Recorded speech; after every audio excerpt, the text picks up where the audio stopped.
વિદ્રોહ કરવો એ દરેક વ્યક્તિની ઘટના નથી, એનું વિચાર ક્ષેત્ર નથી, એનું વર્તન ક્ષેત્ર નથી. એ વિચારી જ નહીં શકે. સામાન્ય માણસ તરીકે જીવશે અને મરી જશે. સામાન્ય માણસો અનેક હશે, પૃથ્વી પર છે લગભગ એને 99%, અને એની બહુમતી હશે જ. એ વિરોધ નહીં કરે, એ જે ક્રમ છે, જે રસ્તો છે, એમાં જ ચાલશે. એ ઘેટાઓનું ટોળું છે, એક જ રસ્તે ચાલશે. પહેલું ઘેટું જે કરશે એ જ છેલ્લું ઘેટું કરશે. જુઓ તમે, સિંહ થોડાક જ છે, પોતાનો રસ્તો બનાવે છે. અંગ્રેજોએ ભારત પર કબજો કરીને ભારતને ગુલામ બનાવી લીધું તો પહેલી ચીજ પાડી દીધી.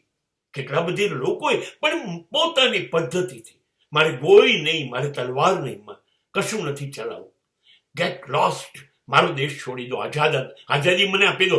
આ પહેલો બળવો કરનારો માણસ શાંત પોતાની પદ્ધતિથી એ ગાંધી.